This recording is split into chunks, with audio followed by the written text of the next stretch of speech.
Nigerians, you see, I remember when Nigeria was so sweet. We don't even know who is who. I remember when my friends used to wear agbada white. They sew Guinea brocade white. Go to Yoruba parties. Whenever you sit down, they will eat to their satisfaction. Nobody will ask you, are you Igbo? Even Yorubas will be very happy seeing Igbos in their party. They will serve you everything you want, even excess, serve you surplus. Yorubas dress up like that and come to Igbo's party.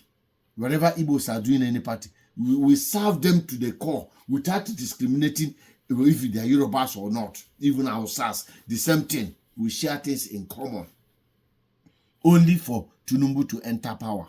Only for Tinubu to come as governor of Lagos State and turn Yoruba's brain. Look, he just use Yoruba people brain drink gare. He just use Yoruba people brain drink gare. Turn their brain upside down. The same thing Gowon did to Rivers State people, to Benue people, in respect to the Igbos, telling them that, and the Delta people, telling them that Igbo is their enemies. And they accepted it. The same thing Tinubu came and did to Yorubas, and they accepted that Igbos are their problem. After Tinubu, he tell Fashola to tell Yorubas also that Igbos is their problem. They loaded Igbos and dropped them on an overhead bridge to leave Lagos. Today, Hafa, I want you to watch this video. Like, comment, follow me without no reason. Subscribe on my YouTube channel as Maris West USA 2. If what I'm doing, you like it. Thank you very much as you do this. Saddam, make I take my time, Abi. Take your time, let's continue, please. Saddam, I don't want to hide my face, talk this one. And I want to make you record me. You see, now people with a men be this. Now man you be. No be those one where be ninja. Signature is the bomb. Signature is the bomb, is the man. And I did Lagos. So I want to make you record me. And I've been saying a few of these things on my podcast. This time we give me not go reach. When I am done, cover the times. Yeah. When I am done, it will be very, very clear. Every time I say these things, because it's my popular demand, every time I am done saying it, people, they always cry for live stream. I did it just a few days ago. And then it was just recently I now realized that the reason why they cry now because they didn't get the same experience. So let me share with you guys. And this is me telling my Lagos lived experience.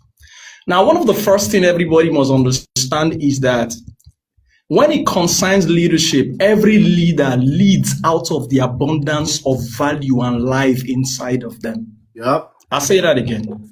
When it concerns leadership, every leader leads out of the abundance of life inside of them. That's why they always say, exemplary leadership is always going to be the best. And so the government you're currently seeing today, the government of Tinubu, is a government that leads out of the criminality inside of him. The government you're going to experience with Peter Obi is the government that is going to lead out of the decency inside of Peter Obi. The criminality of nepotism, the criminality of divide and conquer. So old man, no, they learn how to use left hand for old age. Whatever thing you are experiencing from Tinubu today at the federal level was something he already did in Lagos. And I share this Lagos experience. Anybody who live for Lagos, who grew up for Lagos, go fit connect with her. One of the first experience you need to understand is that some guy came back from Chicago after dealing with white vitamin C powder, got into Lagos. And then as at that time, do not forget, every time the South needs a political direction, we look up to the West. Awolowo number one. And so this guy got the platform of the Afenifere who founded AD. In that particular election, of course, haven't done a senator bid. It was between him and Funshaw Williams. And then in that particular election, it was clear. Afenifere said it. Anywhere where fight happened, they will cancel that election. In that particular election, fight happened for Fuchsia Williams' side. How it be, we not know. We don't know Fuchsia Williams to be that kind of person. So clearly, Tinubu strategy is very predictable. We know him. Fight happened for Fuchsia Williams place. The moment that fight happened, they cancelled all the election that came from there, Ikorodu and a few of those other places. And that was how Tinubu became the governor of Lagos. 4 years of him being the governor of Lagos, he not do jack. He did nothing, but I will eventually tell you guys what he did. Now, because he was not performing, Lagosians were hungry for Fuchsia Williams. He was the star boy. We were hungry for Fuchsia Williams. And but guess what happened? Fuchsia Williams never came because they buy him for a house for Ikoyi. They killed Fuchsia Williams like a chicken. Then buy Fuchsia Williams like chicken. It was very painful. To date, Lagos hasn't recovered. And then the moment Fuchsia Williams by now, nobody could take that 4 years from this guy. Tinubu came back again. Guess what Tinubu did? And I'll tell you guys this. Lagos, I don't know why the Yoruba people, I don't want to believe saying at all. I don't know why then they celebrate Tinubu when the real guy they are supposed to be celebrating is the Lateef Jakonde. Lateef Jakonde was the man, the cosmopolitan nature of Lagos. Tinubu destroy him.